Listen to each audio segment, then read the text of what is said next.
Oh my gosh. Do I ever have a story for you guys? Good? Yeah. Can you join? Well, we just got out of being detained by the Afghani army here in Kabul.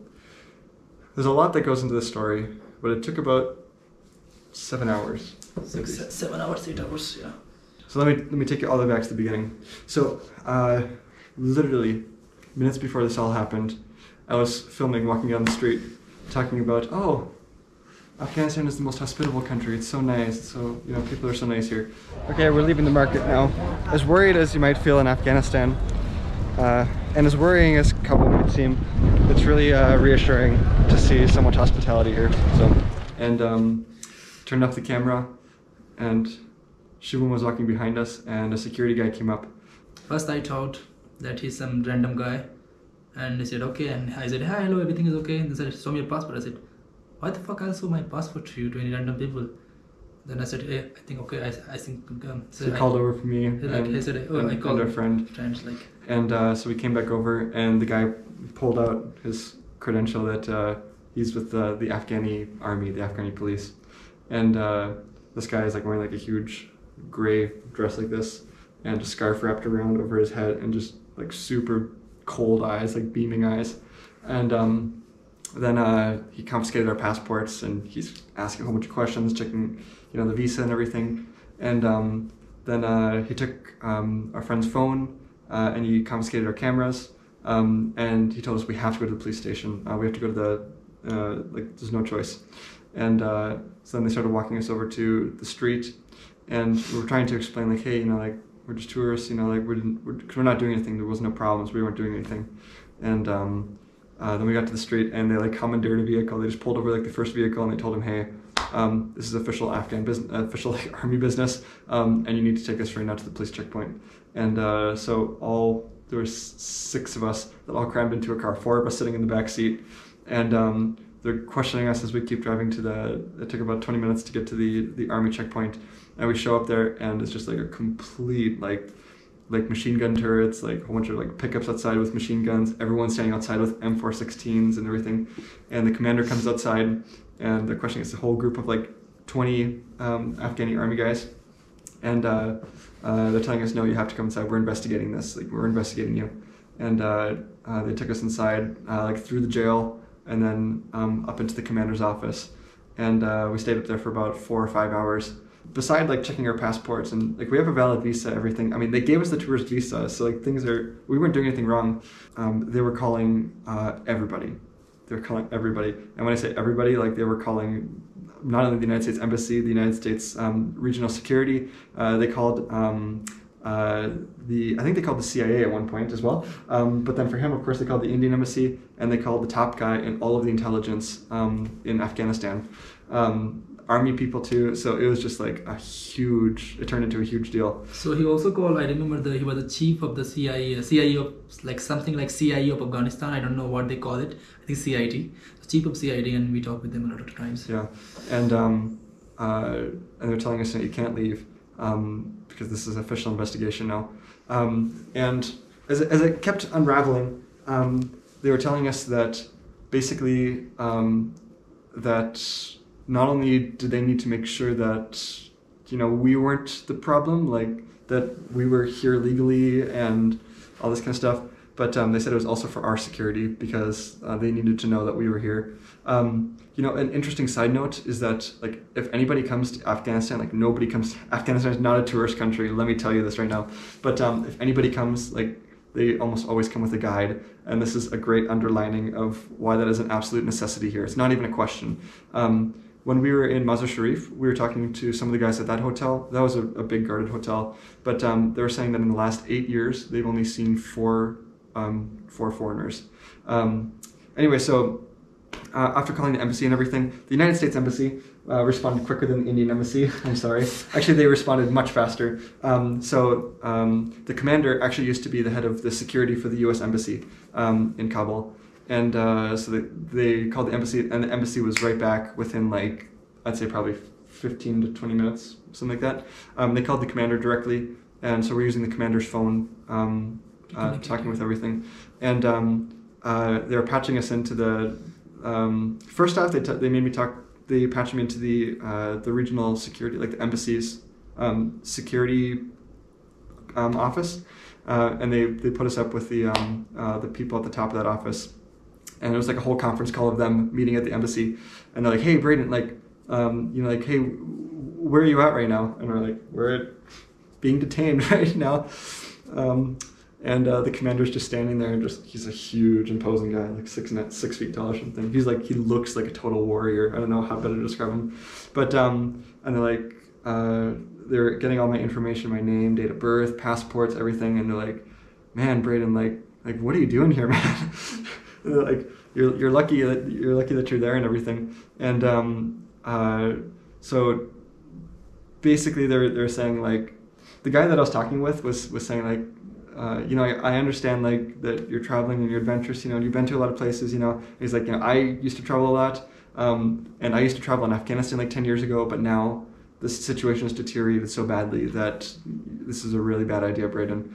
Also, the CIA of the Afghanistan was so informating why you went to Sudan.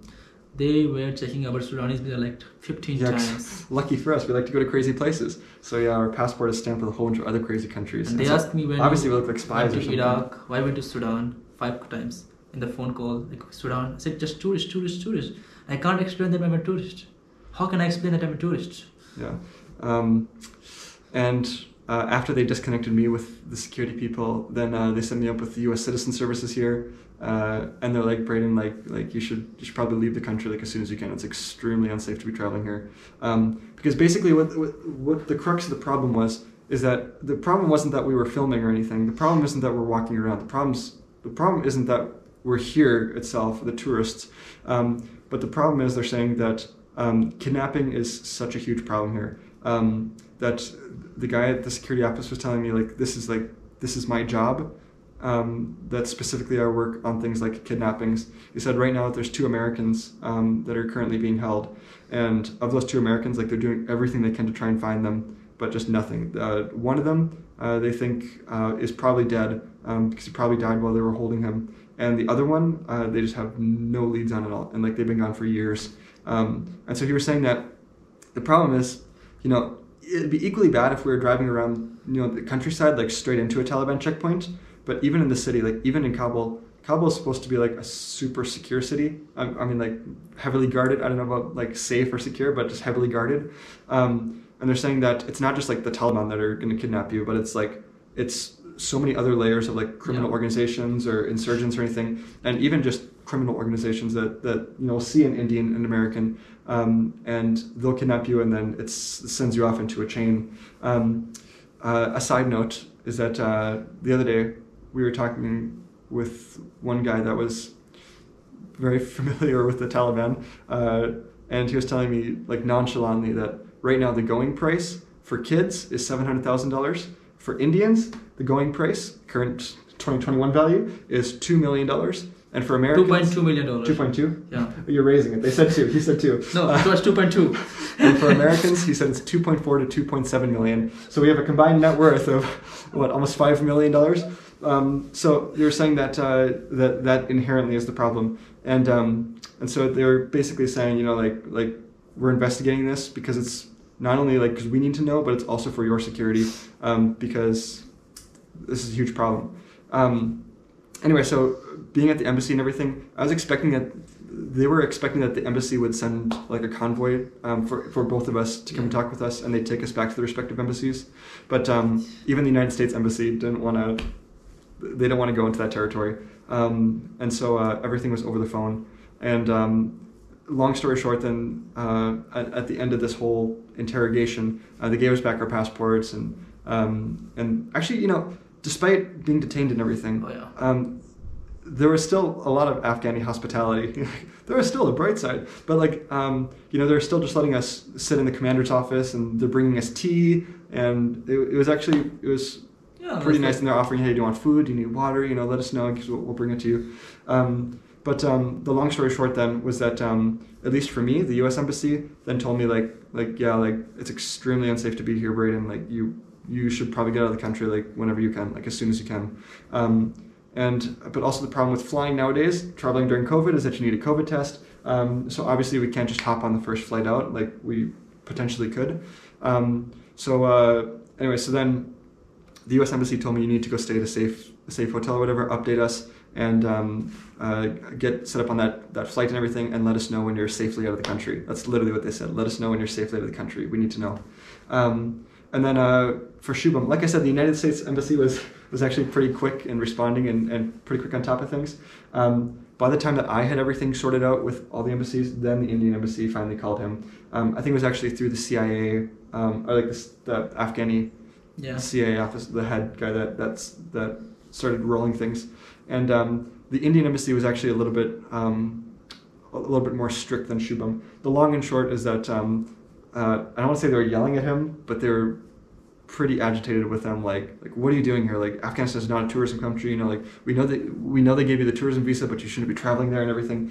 And they said like basically the same story to me, that you need to get out of the country like as soon as possible. But for the Indian Embassy, they were more strict in their rules, and they said that you need to go stay at this one hotel, and it's supposedly the safest. There's no such thing as the safest hotel in Kabul, by the way. He told me that, I remember that the guy I was talking about that said, he told me that if you go to any extra no secure hotel or something, then anybody can give you information, and at night anybody can come and pick you at. So somebody knock on the door and just to take you outside. Yeah. So kidnapping is so normal here. Yeah. So they told him that he needs to go stay at this one specific hotel that they knew of, and it was like $250 a night or something. They told me this option also. The two hotels, they gave two options. And we were more like, is there any other places? You know, like there's this place, and they said that we can come to this other place. This one is $130 a night or something. But like I said, you know, you saw the door, how it's got like 4 layers of bolts, and it's a huge metal door. But coming inside, obviously there was a ton of security like baggage, you know, and 2 layers of metal detectors, and 2 layers of people patting you down, and we're right across from the embassy of Iran. But this is like where all the embassies are. The UK embassy is down the road, and the US embassy I think is nearby. But yeah, so then once we got everything sorted out at the military office, then they told us, you know, that you need to go there. We'll go with you to go pick up your belongings, but we're going to send you in a police convoy to go bring you to this hotel safely. So the Afghan army then set us up on this police convoy, and so they took us outside to the loading dock, and we hopped in the car. There was 2 guys in the front. The one guy sitting in the front was the entire ride. He's sitting there with this pistol. He's cocking the pistol, you know, and loading bullets. And the other guy driving was just a total maniac, like driving into one-way traffic and speeding around, blaring the horn and everything, going full speed in the cities of Kabul.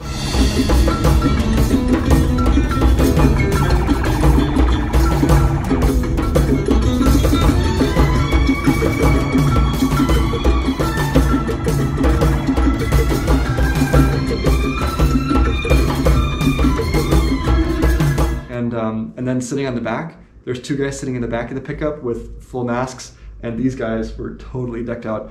They both had like M416s, like huge. You can see the pictures. Guns. You can see the pictures with the guy. Picture, but and they also have like bullet strapped to their chest, like army knives, like pistols, like totally decked out. And so we're speeding down the streets of Kabul, and then they brought us here to this hotel, and they helped like set us up, get everything all set. They said just keep us informed as you keep going ahead. But the moral of the story is that Afghanistan is not a country for tourism, unfortunately. Even you want to come, you really want to come, really want to come with a tour guide. Don't come alone. Yeah. You know, obviously if you want to come here, you need to do a lot of research. And we did a lot of research, but it's apparent to us that there's a difference between a lot of research and a ton of research. And we needed to go to that extreme level. You know, it'd be easy to say, yeah, I was scared, you know, when we were detained by the army. But I honestly wasn't really too scared, because I was telling Shubham when we were in an office that I'd rather be detained by them than any other of the many other groups in Afghanistan, because things can go much, much differently with them. We're on the side with the allies, the U.S. allies and everything. But yeah, like I said, the moral of the story is that Afghanistan is not a tourism country. If you do want to come, you need to do a lot of research. You need to come with a tour guide. You need to be planning it a long time in advance.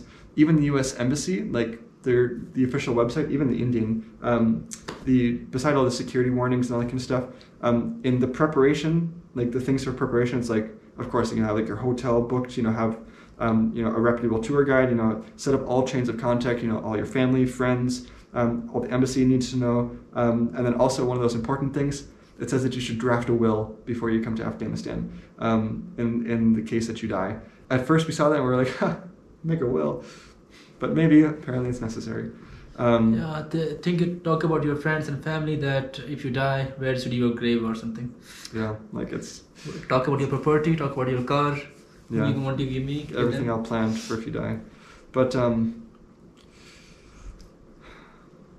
don't know how to end this story, because I think you know everything that you need to know. The moral of the story is that Afghanistan is not a tourism country. You should not come here right now. We found one for sure, with no reservation. No reservation, don't come to Afghanistan. Okay, I hope to bring back a happier message later, but just know that we're safe, we're okay. We're in a guarded compound, and we'll be flying out of Kabul very soon. We'll be leaving the country very soon. Yeah. So we have to get a COVID test and then go. So, okay, see you guys later.